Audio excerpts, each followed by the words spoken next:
Hey everybody, it's Mr. Greg and the Mr. and it's time for submissions for Smorgie Live. So thank you for everyone who's taking time out of their evening to join us tonight. We have lots of good giveaways. We're super excited that you're here. It's going to be lots of fun. So again, thank you for joining us. If you are new, you're going to have a blast. We have a lot of fun with submissions for Smorgie Live. This is completely live, so you never know what's going to happen, and usually something does happen. And so we'll get started right away. Tonight, as always, we are sponsored by our friends at ESGI. And so tonight we'll be giving away 2 one-year licenses to ESGI. And we're giving away a $50 gift card to the TKS online store. So to enter the giveaways, all you have to do is head over to the website, thekindergartensmorgasbord.com. You'll see the very first post. It's Submissions for Smorgie Live. Click that post. And right in that post, you're going to see a Rafflecopter giveaway. So you can just go to the little Rafflecopter giveaway. You're going to enter your email address, click enter, and you're entered. You only have to enter your email address once, and you'll be entered for all the drawings tonight. So go enter your email address.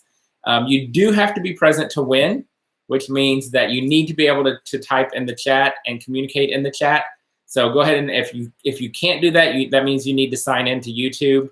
The way you can do that is using a Google account, so your Gmail account or a YouTube account. And that's how you let us know that you're here and present, and that's how you win prizes. And so make sure you can chat. So go ahead and say something in the chat right now so you know it works and you're ready to go. So when it's giveaway time, you're not scrambling trying to figure out if you're here or not.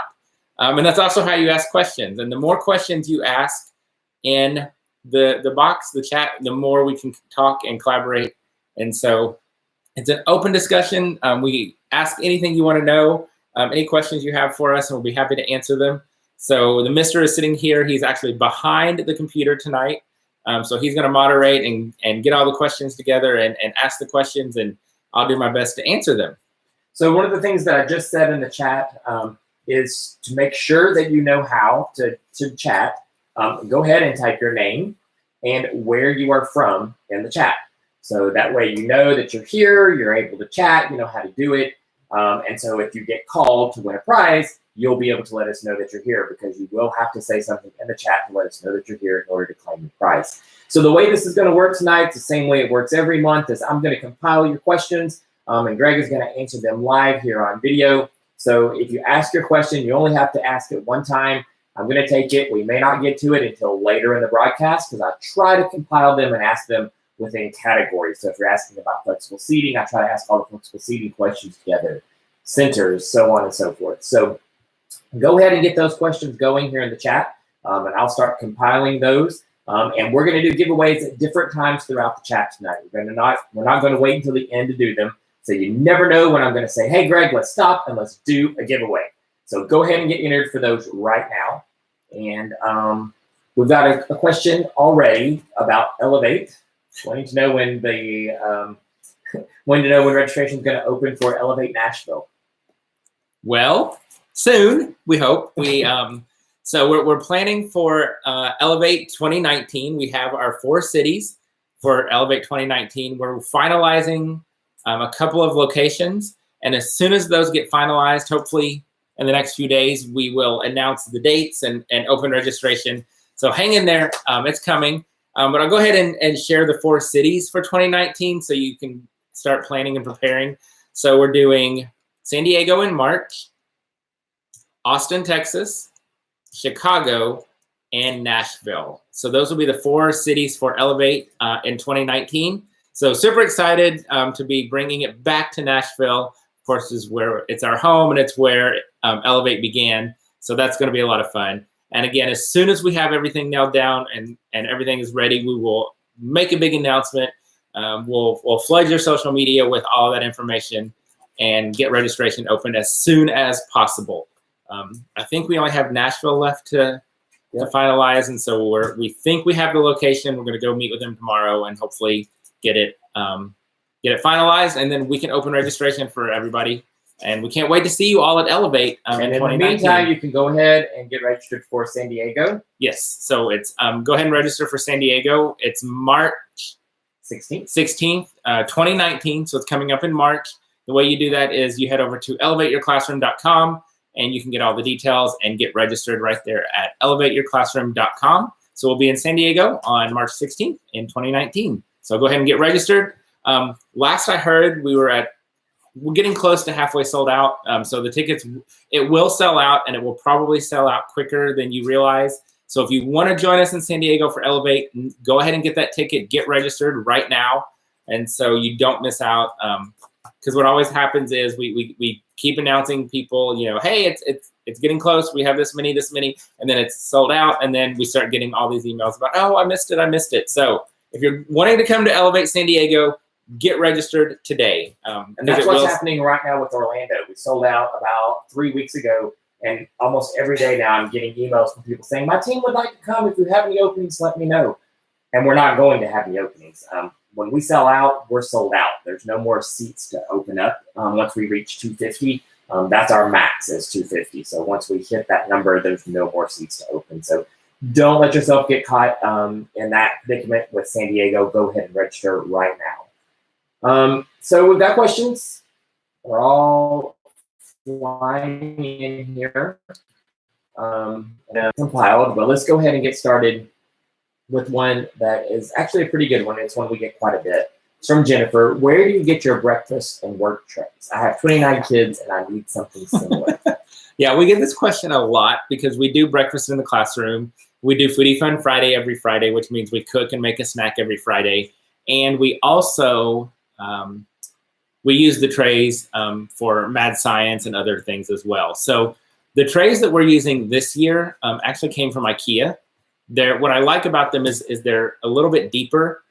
So it's a lot more usable, so it contains the mess a lot better. And IKEA, but also restaurant trays work just as well. Before we had the trays from IKEA, we just used regular restaurant trays, and you can get them from Amazon. Or you can ask local restaurants to donate them as well. But Amazon has the trays, and that's where we get them. If you have access to an IKEA has really good ones. But otherwise, restaurant trays from Amazon. All right. So this one is from Amy. I'm sorry, not Amy. Okay, Misha. She wants to know if you can tell them about your math centers and your math block. Yeah. So we use balanced math in our district. So it consists of mental math, a math review, a mini lesson, and then small groups and centers and a closing activity. So I never get to the closing activity just because we're so crunched for time, it doesn't happen. And so mental math and math review are like 2 to 3 minutes, very, very quick little activities. And then the mini lesson is about 10 to 15 minutes, usually closer to the 10-minute side. And then, of course, I'm pulling kids into small groups, and the rest of the kids are working in math centers. The math centers work the same way as our literacy centers. So we have a wheel, the kids have choices, and within the 2 centered choices, they have lots of activities that they can complete. So it works just like the literacy center wheel. And so that's kind of how math works. We start our math block with our interactive calendar time, which takes about 10 minutes. And so we have a calendar person, the boss of the day, who does the calendar while the rest of the kids are providing all of the information to fill in the calendar. And so there's a post on the calendar and on the math block on the website at thekindergartensmorgasbord.com. So you can just go and search for math block or calendar, and you can get a lot more detail in how it works. So along those same lines, how long is your math and literacy block? Math is an hour, so about 60 minutes. And literacy is 2 hours, so about 120 minutes. This year it's a little wonky because our literacy block is actually broken up. So we have 30 minutes, which we use for our phonics for the TKS Bootcamp phonics curriculum. And then we go to specials for an hour, and then we come back and have the rest of the literacy block. Karen wants to know if you do math and literacy centers together. We do not. So we have separate literacy time and a separate math block. And so we do literacy centers during literacy and math centers during math time. From Terry, how many literacy stations do you do each day, and what do those stations look like? So the way it works is we have 5 literacy centers in the classroom. The kids each day will have a choice of 2. Within those 2 centers, they have lots of activities. So you might have a choice of Write the Room or your reading tubs. And so Write the Room is going to have 3 or 4 different ones you can do, and you have 9 different reading tubs to choose from. And so the kids will stay in those 2 centers for the whole hour of literacy centers because there are lots of activities for them to choose from, and they can move back and forth between those 2 choices. So they will only have those 2 options that day.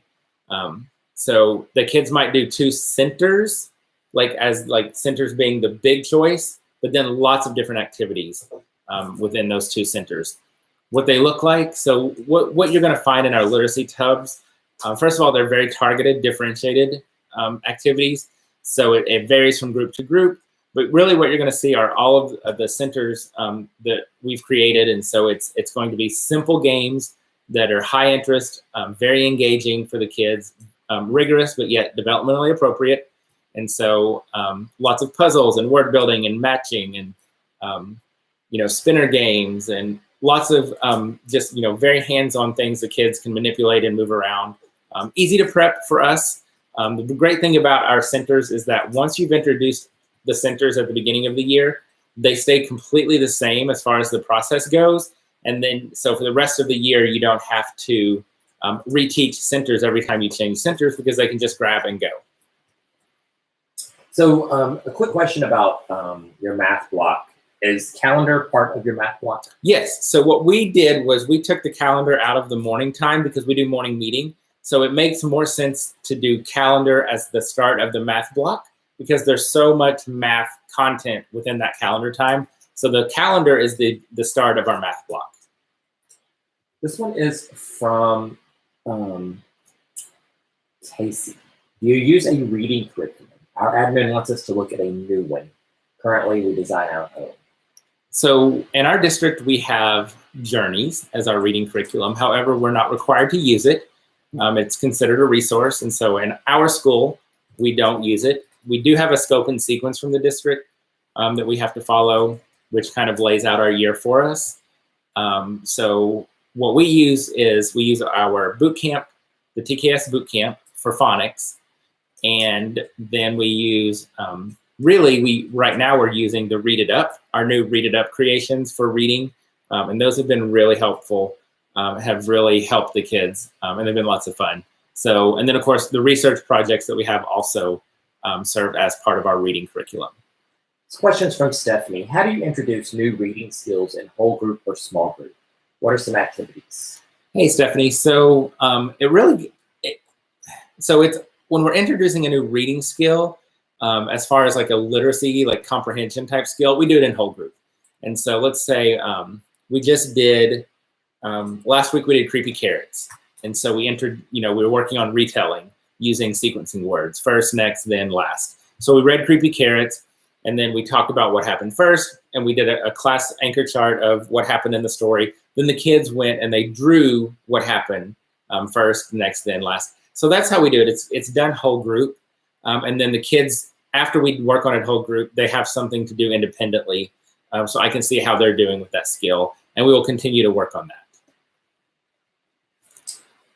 Amy wants to know how long you spend teaching each word family. One family a day, a week, 2 days?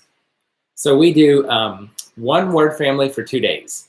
And I just updated the blog post about word families to include some videos. And so the way it works is, so day 1, we do the circle map of the word family. Day 2, we do the word building and the word writing part of that word family. And then both of those days, I'm using the decodable readers in my small groups. So one word family every 2 days. Laura says that she's loving ABC Bootcamp. Yay! That they're learning their sounds so quickly. Awesome. A question about the vowels. You do both the long and short with the circle maps? So when we're doing the vowels in ABC Bootcamp, we only do the short vowels because the whole idea is that they can take those sounds and then we move to Word Family Bootcamp and CBC words and they can blend those. And so we only focus on the short vowels during ABC Bootcamp. We do the long vowels during Vowel Bootcamp. Christina wants to know that since you have so many amazing resources, does your team just embrace the Smorgie, or do they do their own thing? A little bit of the Smorgie. Embrace the Smorgie. That could be our next shirt. Embrace the Smorgie. Embrace the Smorgie.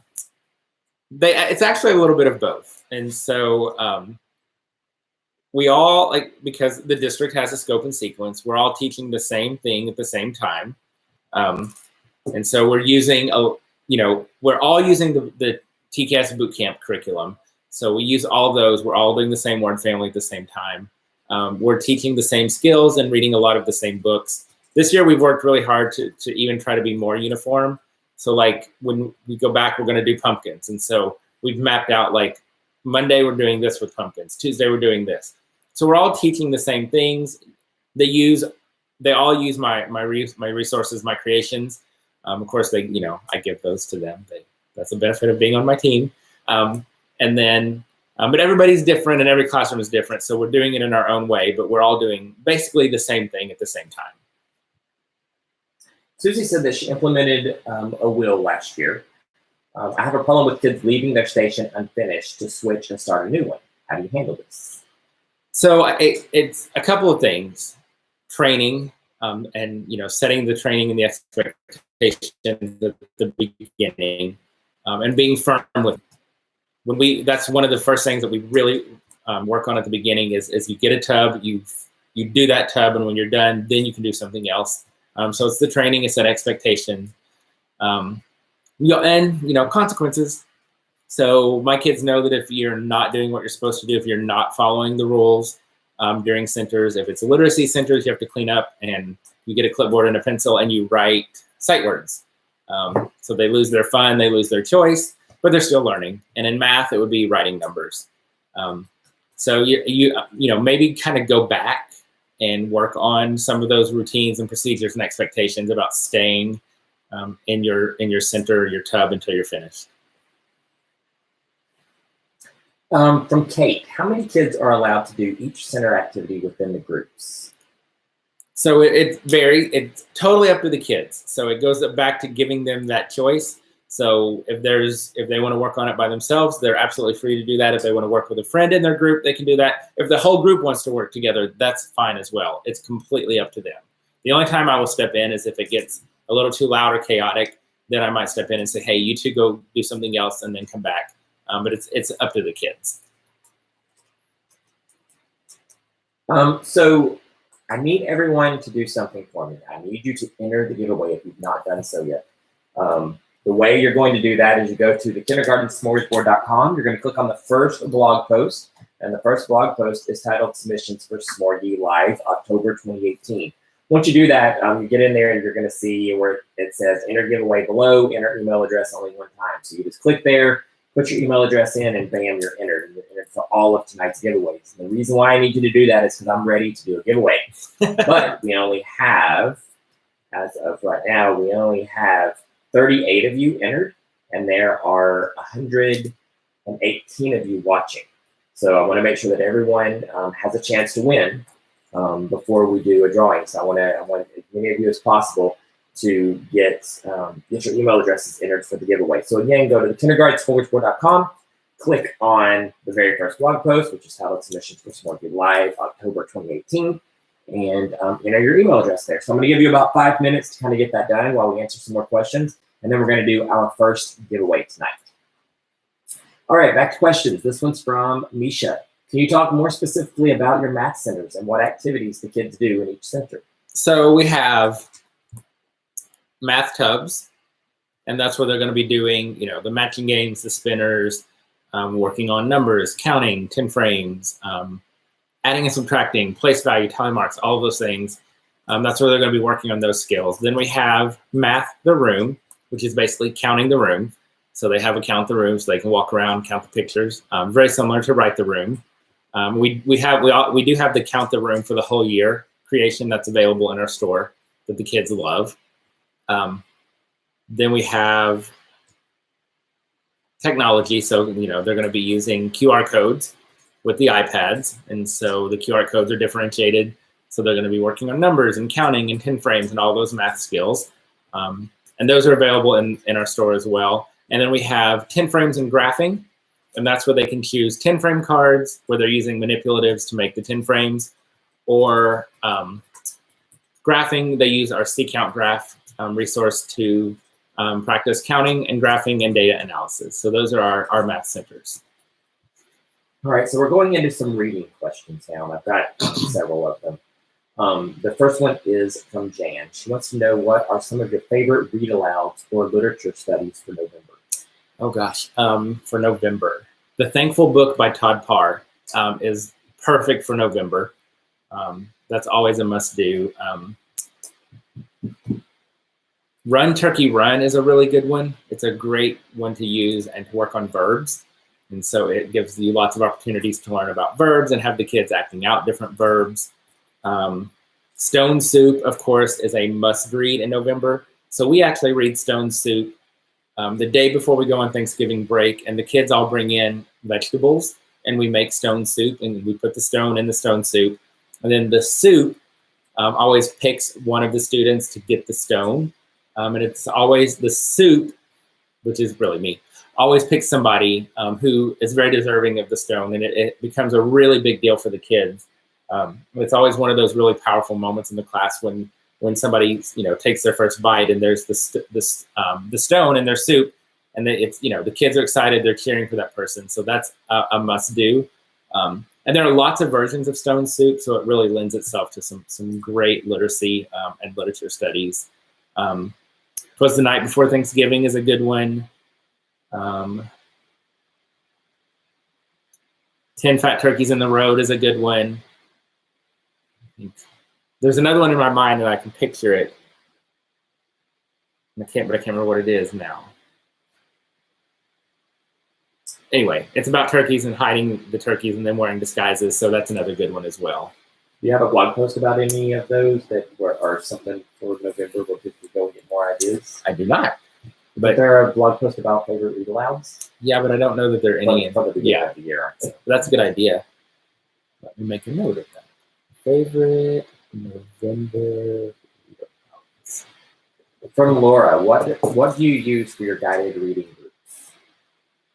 So I'm assuming you mean as far as books. So we use our decodable readers from the TKS Bootcamp curriculum. We also use Reading A to Z to get our guided reading books, our level books. And then we work on, we use a lot of the TKS Bootcamp components in small groups as, phonics activities during small groups. Lots of word building, word writing. We also do a little bit of sight words in the small groups, but Reading A to Z is where I get my books, and then we use the decodable readers from the bootcamp. Are you thinking of Turkey Trouble with the turkey being? Yes, yes. Woo! Turkey Trouble. This one's from Emily. Do you teach all of your guided reading groups each day, or do you have a rotation system? So I try to see them every day, but that doesn't always happen. But I see the group that needs the most support every day. And then I see the group that needs the least support a couple of times a week, depending on the book that we're reading, the skill that we're working on. Interesting, we've really been looking at some data in our school, and what we've seen is that the kids in the middle, unfortunately in education, they get labeled as the bubble kids. They are the ones who don't make the same growth as the other, the kids on the extremes, because we put all of our attention on the extreme. And so this year I'm being very deliberate to make sure that I'm seeing those kids who are kind of, in the middle, kind of average. I'm trying to see them at least 4 times a week. Because I feel like if I can spend more time with them in guided reading in small groups, we'll really see them grow a lot more. Nona wants to know if you have any ESL or ELL resources that are a must-have. So my classroom is 95% ELL. This year we have 4 different languages spoken in my classroom. Most of my kids come in speaking little to no English. And so I feel like everything we use and everything I create, everything that we create here at the Kindergarten Smorgasbord is perfect for ELL and ESL. I think kindergarten, pre-K, early childhood really is it just lends itself to EL and ESL students because of the repetition, the language building activities. So I feel like everything you see us doing is what you need for ESL and ELL because it works with my kids. Question is from Liz. What assessment do you use to group the students for guided reading? So we use two different things. We use ESGI, of course, and then we also use running records. We call them TLAs, text level assessments in our district, but they're running records. So that's how we form our guided reading groups. All right, last question here before we do our first giveaway tonight. And this one is from Love for All. She says that she really enjoys your videos and she incorporates your resources into her homeschooling. How many days a week do you do guided reading? Every day. So we do guided reading every single day. And within that, of course, we're going to be doing some sight words and we're going to be doing a phonics skill and working on a comprehension strategy. But we do guided reading every day. All right, let's do a giveaway, shall we? Let's give away a 1-year subscription to ESGI. And for those who may not be familiar with ESGI, please tell them, Mr. Greg, what ESGI is. So ESGI is a computer-based one-on-one assessment tool that will save you up to 400 hours a year on assessments and data. It's done one-on-one with a computer or an iPad or a tablet. The way it works is the kids are sitting with you one-on-one. It's a simple yes-no system. On the screen, the letter, the number, the 10 frame. If they get it right, you click yes. If they get it wrong, you click no.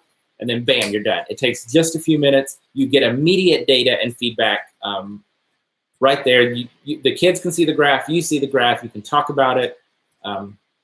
It'll send home personalized letters to the families. It sends home personalized flashcards.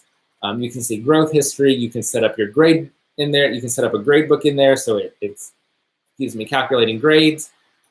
So it's a must-have. I've had it in my classroom for years. If you're not using it, you need to go and sign up for the 60-day free trial. You can use the code Smorgie to sign up for the 60-day free trial. Once you get into it and you'll be hooked, the code Smorgie will also save you $40 off of your subscription price. And so you can go to esgisoftware.com, use the code Smorgie to get that 60-day free trial, and it'll save you $40 off of your first year. And all of my assessments are available on ESGI. So all of the bootcamp assessments are there. All of the assessments that I've created are also available for you to use on ESGI. And the winner of a free 1-year subscription to ESGI is KS Clark.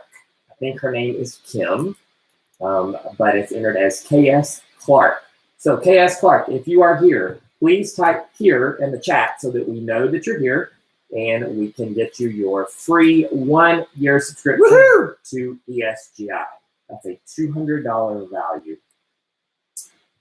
And we have to say a huge thank you to ESGI because they have been a part of every, Kim Clark is here. They have been a part of every single Submissions for Smorgie Live. We're getting close to year 4. And so they have sponsored every single episode of Submissions for Smorgie Live. And usually they're here. I don't know if anyone's here tonight. They will be in a little bit. Okay, so they'll be here later on to answer some questions. So thank you, ESGI, and congratulations to Kim.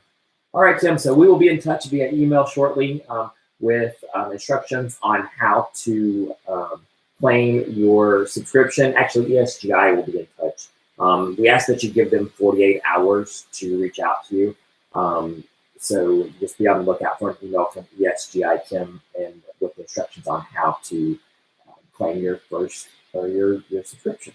All right, let's head on back to some questions, shall we? This one is from Casey. This is a pretty good one. What are your major activities each year, such as the ABC fashion show? We love doing that. I want to add more school-wide projects and presentations. So it changes from year to year, but some of the things we do pretty consistently. We do the fashion show. This year we did an alphabet parade through the whole school, which was phenomenal. We do stone soup in November, and the kindergarten team all goes out in the hallway, and we do a Thanksgiving feast. And so, like, my class brings out their stone soup. Every class does something a little bit different, so we all bring out our food and have a Thanksgiving feast. We do Polar Express Day, of course. We do Cinco de Mayo. We do a taco party.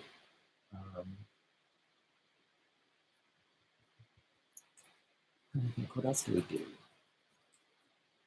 Trying to go through my head month to month and trying to remember. Oh yeah, we do the Q&U wedding as part of our backwards boot camp at the end of the year, where we're counting down from Z to A. We do a big 100th day celebration. We do just popped in my mind and went away.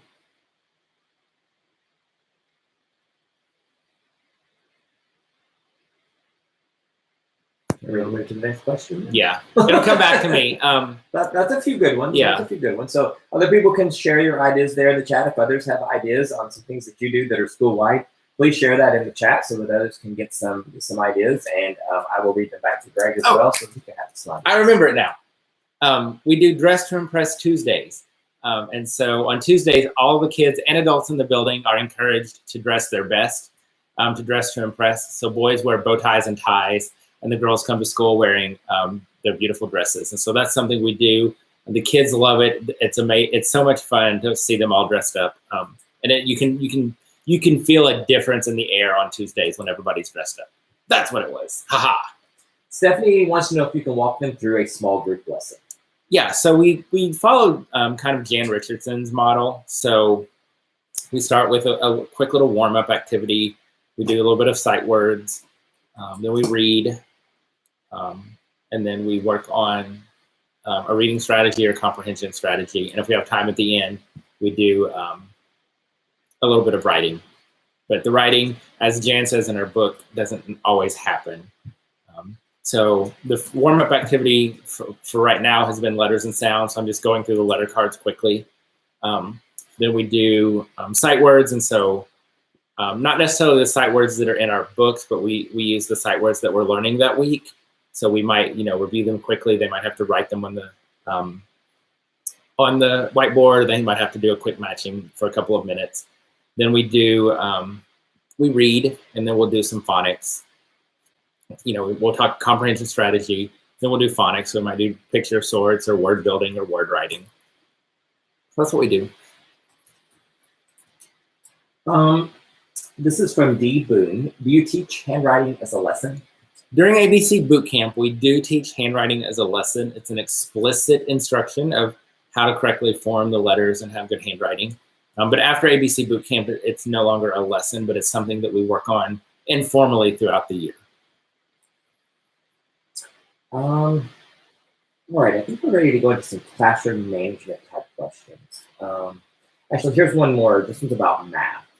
This is from Alejandra. She says that she's struggling to make math engaging. They are using Origo, O-R-I-G-O. Never heard of that. And I don't really care for it. I'm trying to do stations and teach in small groups, but it is not working. What suggestions do you have? So try to keep the whole group lesson to 10 minutes. So, keep it a mini lesson.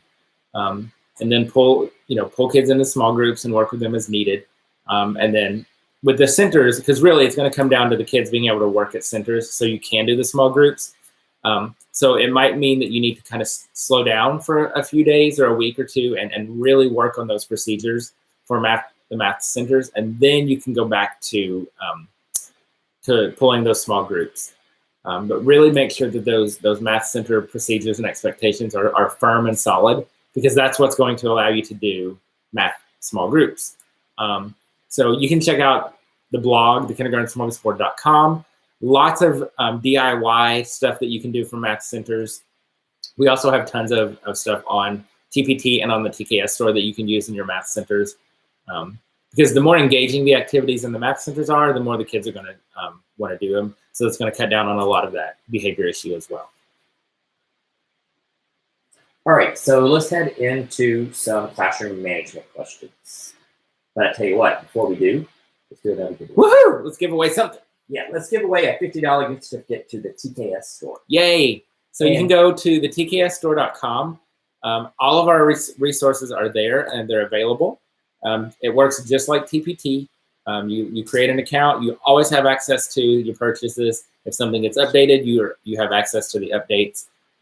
The really big difference is on our side. We can do more discounts and fun things like that. So we can have a lot more fun with it. So it's the tksstore.com. And again, everything is there, so you can check that out. And if you create an account, you get 25% off. Yeah. So if you go and you create an account, you'll get a code for 25% off your next purchase. So here's the thing about creating your account. Number one, make sure you use the correct email address. You want to get on your soapbox about this for a minute? Just for a second, because y'all, I'm getting blown up every day with people using incorrect email addresses in the store. So we're working on a way to try to fix that, to have it verify your email address, like you have to enter it twice. And I've always wondered, why do websites make you enter your email address twice? Well, lo and behold, now I know. And it is because it's super easy to make typos when you're entering your email address, especially when you're using a mobile phone.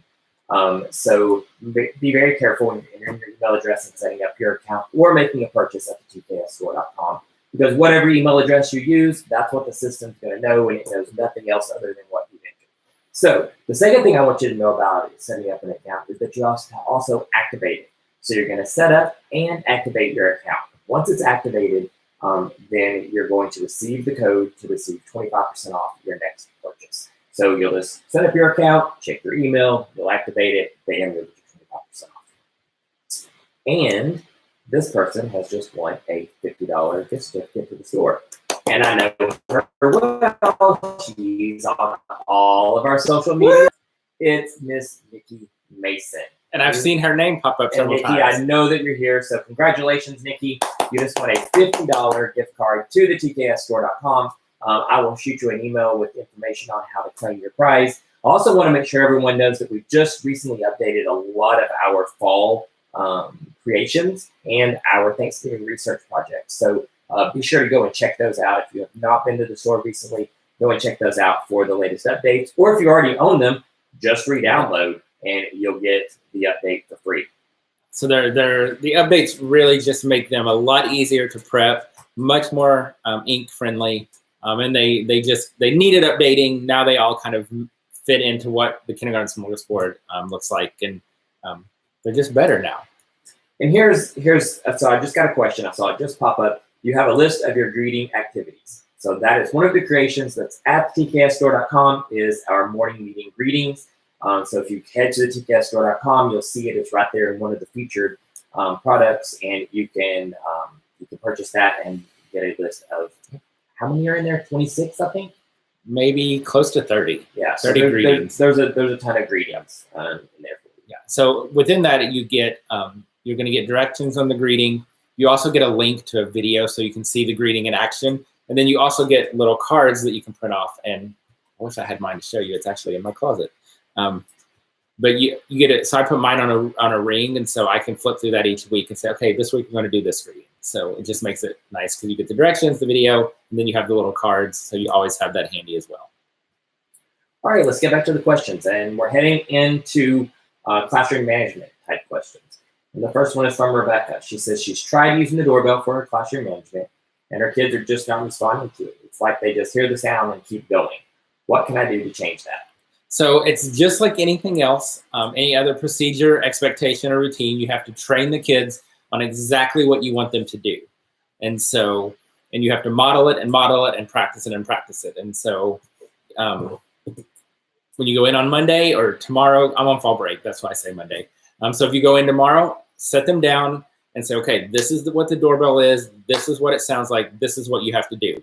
And practice, practice, practice. And you know, acknowledge, like when I do it, I'm like, ooh, Will was the first person with his hands in his lap to look at me. So, you know, make it a competition. So, you know, who's going to be the first one? And in the past, when the kids have gotten to where they kind of ignore it or they get a little lax on responding to the doorbell, I get out the Skittles because they will work for a Skittle. So the first person who responds to the doorbell gets a Skittle. And that will get them up. I mean, that gets them on board like that. So just go in tomorrow and set them down, go over the procedures, set the expectation, and start practicing and you know, start acknowledging those kids. Ooh, I see Will's ready. I see Alexis is ready. Jasmine's ready. All right, here we go. Make it a big deal and use the Skittles because they will work for a Skittle. So along the same lines, Christina wants to know if you've ever had a student that just has behavior issues for whatever reason? Jumping off chairs, hitting friends, refusing to walk in the line. And what do you do? Oh, yeah, absolutely. I've been blessed the past couple of years to have really good kids, but we've had some challenges in the past, some behavior issues in the past. And every kid is different, and the reason behind the behaviors are different.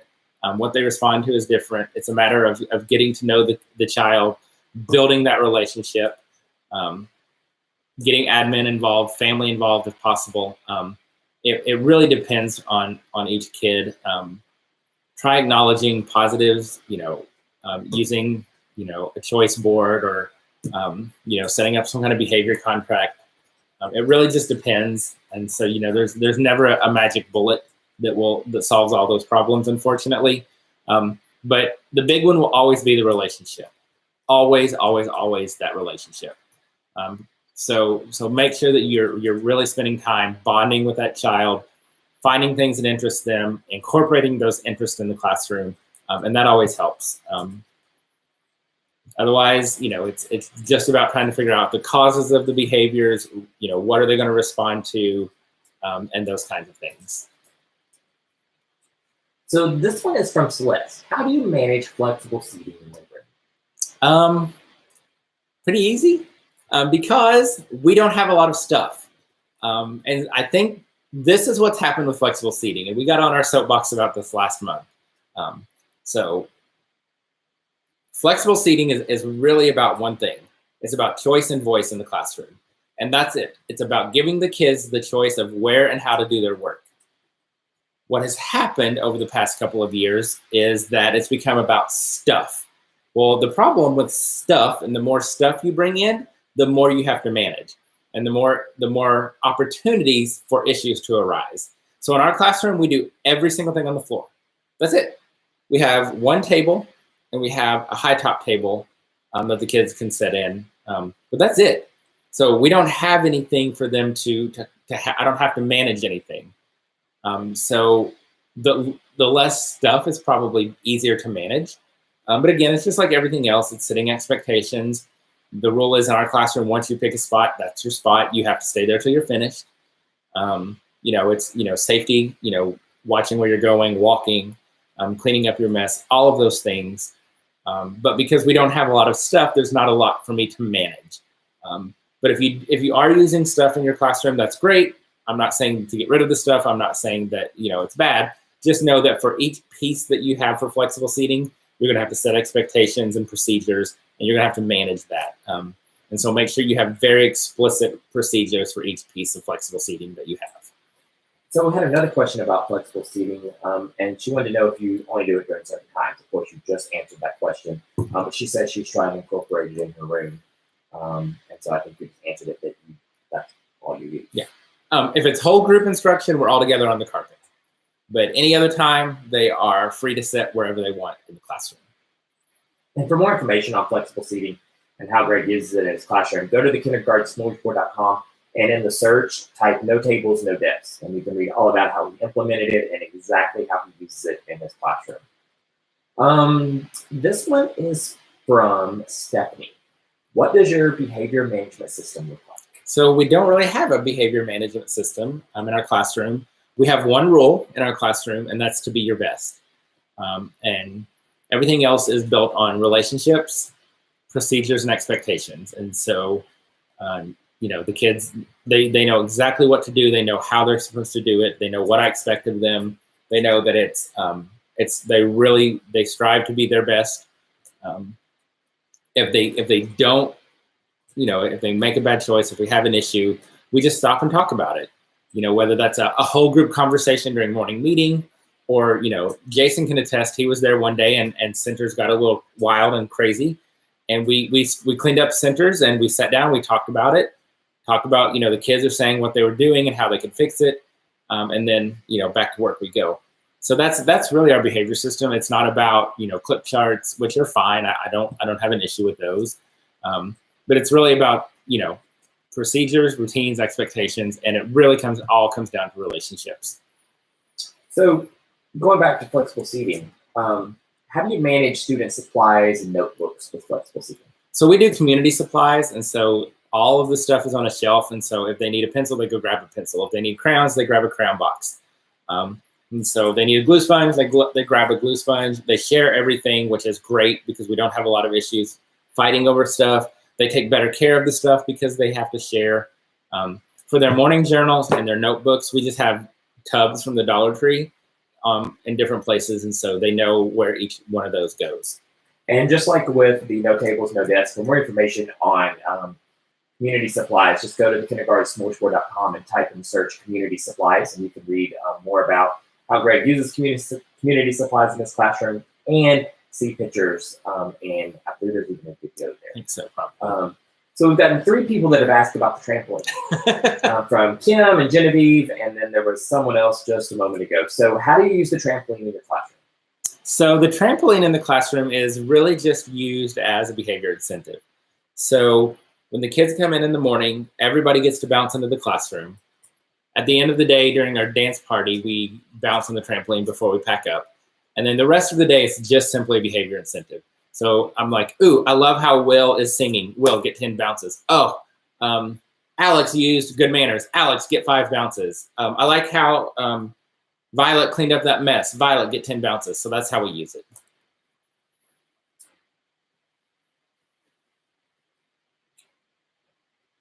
That's a good question. Yeah, I saw that look on your face. So now I know it's going to be a good one, and it's probably going to be a hard one.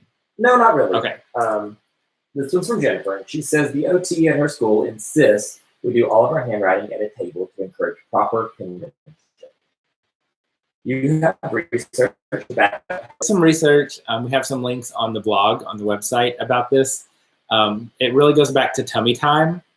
And so it's fascinating that your OT says that, because I hear from a lot of OTs and PTs who are all about the kids laying on their stomach for their handwriting. And so it goes back to the tummy time, building the core muscles. Being on their stomach forces them, engages their hand muscles more. And so we do have some research on the website about it. And so my kids are encouraged to lay on their stomachs when we're doing anything they're writing. And I think, and I don't know, but I'm just thinking, like, I think that maybe sometimes the OTs are forgetting that this is when they're just beginning to learn how to write. And so, yeah, when you get first, second grade, it's probably a good idea to sit at the table and sit up properly and all that. But, pre-K, kindergarten, you're just kind of learning to form your letters. Right. And so you're really still just building the strength in those hands. And so that's what you're going to see when you go and you look at the research. That's really kind of what it's getting at. So tummy time. A little bit.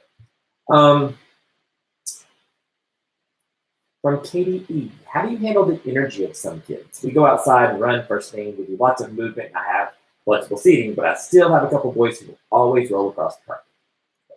They're boys, and they're 5. Yeah. So, last year I had 16 boys in my class, and so I had to readjust to them. And I think a lot of times we want them to adjust to us, but we really just kind of have to adjust to them. Last year I had 16 boys. It was a frat house.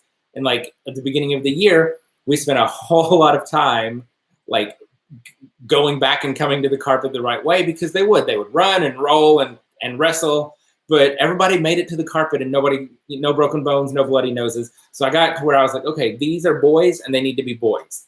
And so they're gonna roll around on the carpet. They're just going to, no matter how much we run and play and move, it is what it is. Some kids, like our niece and nephew, no matter what you do, you can't get all the energy out of them. Yeah. Like, so they can go from 6 a.m. until midnight and they're still full of energy. So, you're just constant reminders. I think I'm not saying just let it go, but I think, constant reminders, but I don't think it's anything to work yourself up over. It's going to happen. Some days I'm going to roll around on the carpet and that's okay. This one's from Candy. How long does it take before you start Mad Science? What is your first project? So our first Mad Science usually happens week 4, week 5, depending on the group. And our first one is always Magic Potion. And so it's very simple, but it's big and it gets a huge reaction from the kids. So that's about 4 or 5 weeks in. You incorporate computers into centers. We have So this is an evolving area in our classroom. And so the more research that I've done on screen time and what it's doing to our kids, the less inclined I have been to use computers and technology. So as of right now in our classroom, we're not using computers, except we use iPads and we're only using them for QR codes. So they're still engaged with technology, but only through the use of QR codes. But I'm trying to cut down on some of that screen time. And I know that's probably going to elicit a whole lot of responses, but that's where we are right now with it in our classroom. So ESGI just joined us. Hi, ESGI. I think it's Rochelle. So thanks so much for joining us. I appreciate you taking the time. They had another webinar that was happening earlier tonight. So I appreciate you hopping on here and spending a little bit of time with us. And since you just joined us, heck, why don't we just go ahead and give away our other license? All right, let's do it. So for those that do not win, tell them what they get instead. Yeah, so if you want to sign up for your 60-day free trial of ESGI, you can simply go to the website, esgisoftware.com, use the code Smorgie, and that's going to get you that 60-day free trial. And at the end of your 60-day free trial, that's going to save you $40 off of the subscription price. And once you try it for that 60 days, you'll be hooked and you're going to want it. So again, the code is Smorgie. And again, all of my assessments are there. So all of my bootcamp assessments are there, and all of the other assessments that I've created. It'll make your assessment and data collection super easy, saves you tons of time. The kids love it, which is, I think, is something that we need to talk a whole lot about, is that the kids want to be tested. They want their turn because it's one-on-one. You know, they're doing it there right there with you, and they get to see the results immediately, and the results are visual, so it's something they understand. Definitely check it out. If you're not already using it, again, use the code Smorgie, get your 60-day free trial, and at the end of that 60 days, it'll save you $40 off of the subscription price. But Stephanie Aroldi, you do not have to do that because you just won a 1-year subscription for free from ESGI. That's a $200 value. So just need Stephanie Aroldi to let us know that you're here by typing "here" in the chat. And while we're waiting for Stephanie to let us know if she's here, you can head over to the website at kindergartensmorgasbord.com, and you can see there are actually multiple blog posts where Greg is talking about how he uses ESGI. There's even a couple tutorials where he's actually showing you how he's using it. So head on over there and you can watch those. And even right here on YouTube, there's at least 1, if not 2 videos. That's a great place to start. We always get tons of questions about how you use it, and that's a great place to start. And I think and on our Facebook page too, there's some as well. Yes. And Stephanie is here. Congrats, Stephanie. Yay, congratulations, Stephanie. So Stephanie, I will pass your information along to ESGI, and they will be in touch within the next 48 hours with information on how to claim your subscription. Let's see what we have as far as questions go. Let's see if I can have some group here together. And actually, here's a great question about ESGI. It's from Tara. She asked it earlier. How frequently do you assess kids with ESGI? So during ABC Bootcamp, we assess at the beginning of the bootcamp, in the middle, and at the end. Then after that, we go to weekly assessments. So we have to do common formative assessments, CFAs. So we use ESGI to do our CFAs, and so we do them every Friday. So every Friday we do a math assessment and a literacy assessment. The cool thing about ESGI, though, is it's so fast that you can really assess on the fly. And so if we're in the middle of learning word families, so we're doing word family bootcamp right now. So if if it's Wednesday and I want to see how the kids are doing with their A word families, it'll take me 5, 6, 7 minutes. I can pull the kids real quick, have them go through the word family assessment, and I'll know within a few minutes how we're doing. But we use it every Friday. And so I want to remind everyone, we talked about the Smorgie code earlier that you get your 60-day free trial, and you also save $40. And if you want to sign up, the best way to do that is to go to our website at kindergartensmorgasbord.com, click on Partners, and then click on ESGI. That's the best way to get to their website and get signed up. So in case you're not sure where to go to do that, that's the best way to do it. Just go to our website. You already know how to get there. Once you get there, click on Partners and then click on ESGI. I'm sure there's no more ESGI questions before I move on. Nope, I don't think so. All right, so this one is from Nikki. And she said, what are the majority of your kids in reading levels? Out of 19 kids, I have 1 pre-A, 12 A's, 2 B's, 1 E, 1 F, 1 G, and 1 M. I feel like they're so scattered and majority low. What are your thoughts? I wish I only had 1 at pre-A. That's pretty awesome. They are scattered, and that's the beauty of kindergarten, is that they're kind of all over the place. Let me kind of think.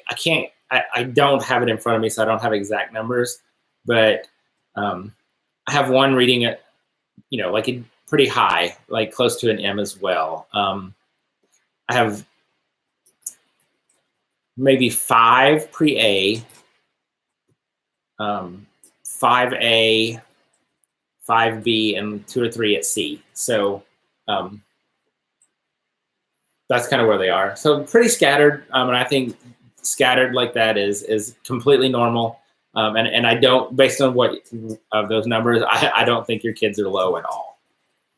That's what someone else said earlier when Yeah. she asked that question. She felt like they were pretty much right on target. Yeah. Someone just asked if the promo code works for renewals, and it does not. It only works for new subscriptions, so first-time subscribers. And they want to know if it's only for public schools. No, it can be. It's right? homeschool, private school, Christian school. Anybody can use it. Yeah. From Sandy, what QR reader do you recommend? I recommend Scan, and I recommend to get the 99-cent paid version because it takes away the ads and it lets you access the front-facing camera, which is a lot easier. Something else that those of you can do, because there's some faces coming along now, but you can go to Donors Choose. Yes. And get a Donors Choose project going. That's what a lot of people do. So that's an option. And if you go to ESGI's website, I think they actually have a section, and Rochelle, if you're still here, maybe you can address this, but I think they actually have a section on what to do if you need help paying for ESGI. I think they have some suggestions there. I could be wrong on that. If so, don't shoot me, but I'm almost positive they do. Yeah. All right. So we're kind of winding down our questions here. We're coming up on our 1 hour. So the way it works here at the end is we do what we call a lightning round. And that is where we blast through all the remaining questions. So yeah, ESGI says they do have a funding page. Thank you. But we're going to blast through all the remaining questions. If we didn't answer your question and it's burning and you don't hear it within just the next few minutes, then you might want to go ahead and re-ask it because I might have missed it. But here we go with the lightning round. Okay, before you start. So I saw somebody earlier pop up. Her name is Allison. And she said she was excited to see me Saturday in New Jersey. So Allison, if you're still here, I need to know what the weather's going to be so I can plan my outfit.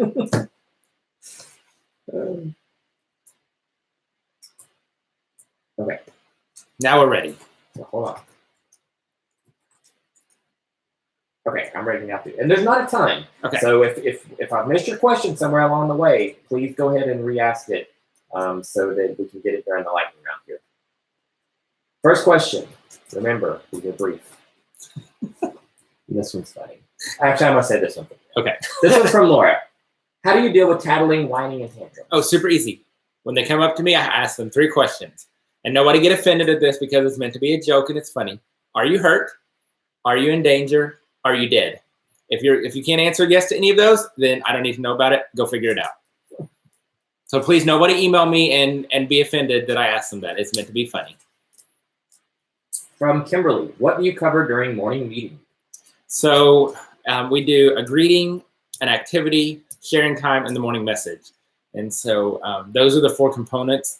It's really about building the community. We have a whole series of blog posts on morning meeting, on each piece of the morning meeting. So you can check that out at kindergartensmorgasbord.com. From Shelby, do you have any resource students in your classroom, and what time do they get pulled during the day? What do they miss from the class? Oh gosh. Unfortunately, they always get pulled out during morning meeting and phonics. And so this year it's several of them getting pulled out. So I'm actually going to be working with some of our teachers to readjust that schedule and try to fix some of that. From Brian, where do you get your tubs and tub stand for centers? How do you find the time to make the centers and grade for their work? So the tubs, the reading tubs and the big, beautiful wooden thing, I inherited that. The math tubs I made out of PVC pipe and Dollar Tree baskets. There's a blog post on the website on how I did it. It was super easy, super cheap, so you can do that. As far as time, it's because the mister does a lot of the cutting and the laminating and a lot of the prep work. So that's how. And I don't do a lot of grading because I use ESGI, so that also saves a lot of time. Did you see the comment from Allison? It's 58 there and cloudy again, chilly. So okay. It's a Saturday. From Liz, what do you do to build comprehension? I have a few readers, but their comprehension is low. Just lots of practice, lots of support and guided reading and whole group. We've really started our Read It Up creations. We've really started using those a lot. And those have just last week with doing Creepy Carrots and using our Read It Up for Creepy Carrots, I noticed a huge improvement in their comprehension. And so those have been really helpful because it really kind of guides it for me. From Christina, we have 7 teachers in our campus. Yes, Jai, is for school or for each teacher? It's 1 license per teacher. From Love for All, do you use A to Z printable books for your reading? Yes, and that's all I use. We have a book room. It's a lot easier for me to use reading A to Z because I can get books that kind of are on topic with what we're doing. So that's why I use reading A to Z. From Lauren, how do you transition from ABC Bootcamp to Word Family Bootcamp? So there's a week in between ABC and Word Family, and that's a review week for ABC for letters and sounds. And then we do the same thing we do with ABC Bootcamp. On the first day, I'm like, woo, we're going to start Word Family Bootcamp. And I tell them that this is now we're going to take all the sounds that we learned in ABC Bootcamp, and now we're going to use them to start reading words and writing words and making words. And so that's how we make that transition. Is I'm telling the kids this is why we learned all those letters and sounds, because now you're going to use them to read, and that gets them really excited. From Chad, I recently went to a workshop where they said play was as important as learning. Letting kids be kids and learn that way. What do you say about this, and what is a good balance between learning and play? Absolutely. I think the kids need to play. I think it's how they build social skills. I think they learn a tremendous amount. Unfortunately, for a lot of us, we're constrained by our district and what we can do and how that looks in our classroom. So it's really about giving them as much opportunity to be social, to make choices, to play as much as we can. And again, it really depends on what's allowed in your district. From Pixie Girl, how do you handle student behavior, not keeping their hands to themselves too much talking during lessons? And I know we kind of covered that earlier, but maybe just something real quick. Constant reminders, acknowledging the positive, having conversations either individually or with the class about issues that arise. From Susie, what do you do when children are not motivated to write letters? I use a yellow marker for them to trace. Am I enabling laziness? No, not at all. I think it's scaffolding. It's giving them support, and it will come. It'll happen. They might need some encouragement and some nudging, but it will happen. From Linda, do you print reading A to Z books out for your kids to use? Yes. From 17 Hoot, what's the best advice you can give to a first-year teacher? 2 things. You can't do it all, and that's okay. And I think that needs to be said to every teacher, is that we cannot do it all, and that's okay. Things are not going to get done. Things are going to slack. Things are going to fall off to the side, and that's completely okay. The other thing for first-year teachers, and again, I think this works for every teacher, is don't be afraid to ask for help. Teaching in itself is so isolating because we're in a classroom with the door closed all day with 5-year-olds, and we don't get to interact with adults. And so then there's always that fear of, if I ask for help, I'm going to be seen as a failure or as weak, but that's not true. So don't be afraid to ask for help, ask for advice, ask for guidance, because that's how we get better, and that's how we improve. From Terry Hoffman, when during your day do you do report card testing? So that would be done with ESGI, and it's done while the kids are working in centers. All right. This one's from Jennifer. How is baby girl doing?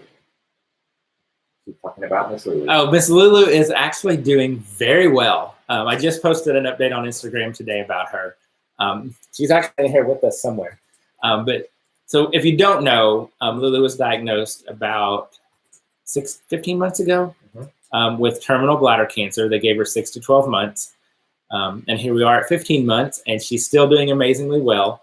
3 months ago, we were at the oncologist, and they told us that it was that we were at the end, and that her time was coming to a close.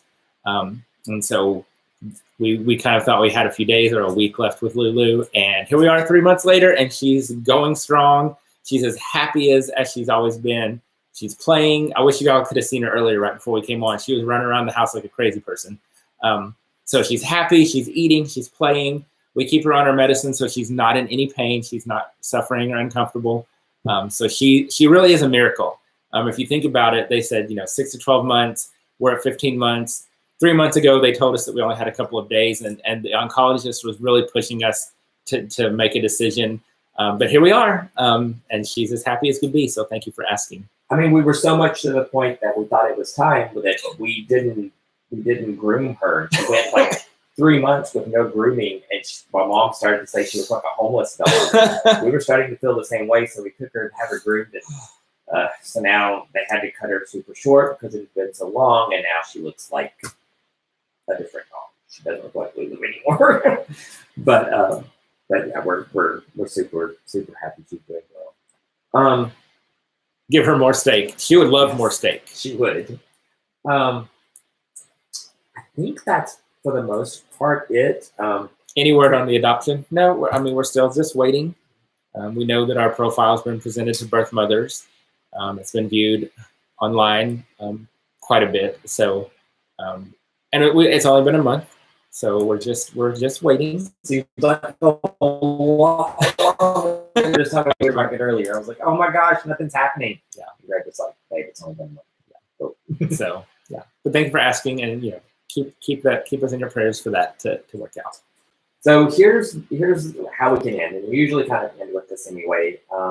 Laura says, at the end of Elevate Boston, you got on your soapbox about teachers lifting each other up. I could really stand to hear that again. Can you do a recap here? Absolutely. So I do this anytime I get to talk to teachers. This is how I end it. And it's we know that we have the hardest job in the world, but we also know that we have the best job in the world. And so the problem is that there's so much negativity and so much criticism and so many attacks on teachers and schools and education because no one's telling our story. And so the problem is that there's nobody speaking for us. We don't have a PR department. We don't have a marketing department. Because I know in my classroom and in my building, and I know in your classrooms and in your schools, amazing things are happening every day. We show up every single day and give 110% to our kids. Our kids show up and do amazing, phenomenal things. In spite of everything that they have to overcome, they show up every single day and they do what we ask of them. They perform things. It just amazes me every single day what our kids do. But nobody knows that because no one's telling our story. And so that's the idea behind #HappyClassrooms is that what we want is we want everyone to share positive stories every single day from your classroom. Use the #HappyClassrooms, and that's how we change the conversation. That's how we say to our families and our parents and our communities and the world and our leaders that our schools are not failing our kids. Our teachers are not failing our kids. The people in charge and the politicians are failing our kids. We are not. We just have to let the world know that. And so that's what we want you to do is we want you to go on social media every single day and post one happy, positive thing that happened in your school or in your classroom. Use the #HappyClassrooms, and that's how we change the conversation. And that's how we let people know just how incredible our students are, just how incredible teachers are, and the amazing things that are happening in our schools. With that being said, we also need to remember this. We're all in this together, and we're all in this for one reason and one reason only, and it's for the kids. And so one of the things that gets me going more than anything is when I see teachers on social media being negative, dreading Monday, not wanting to see their kids. which, we all have those moments. We're human, it's real life. I get that. But social media is not the place for that. And then what you see teachers attacking teachers and teachers criticizing teachers. Y'all, we have to stop that. We are in this together, and we have to take care of one another. We have to support each other. We have to be there for each other. Teaching is hard enough. The last thing we need to do is make it harder by tearing each other down. At the end of the day, it's not about who has the cutest door. It's not about who has the most followers on social media. It's about the kids and what we're doing to serve the kids and what we're doing to help our kids and to help each other. Because at the end of the day, we have to start taking care of one another. And so we need to love each other. We need to encourage one another, lift each other up, and inspire each other so that we can be the absolute best that we can be for our kids. At the end of the day, the rising waters lifts all boats.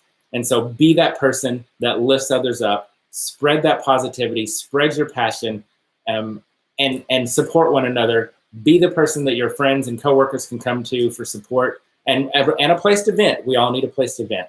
But at the end of the day, remember that we're all in this together, and we're in it for one reason and one reason only, and that's for the kids. And it's time that we start taking care of each other and start using our voice to speak up for what's best and what's right for our kids. Woo woo! Well, you're getting all sorts of applause here through the chat. If everyone was together, you would be getting a huge applause right now, like we do at Elevate. But since they're not, they're doing it here on. So there you go. So just a couple reminders before we go. We're getting ready to wrap everything up. But remember, Elevate San Diego is coming up in March. On March 16th, you need to get registered for that. We're over halfway sold out, and people wait to the last minute. So don't wait to the last minute and be on the waiting list. And two, you need to sign up for ESGI. You need to go and do that right now. Everyone that's watching us, there's 111 of you. Every single one of you, if you don't already have it, you need to go to esgisoftware.com and sign up using the code Smorgie right now and give it a shot. See what you think about it.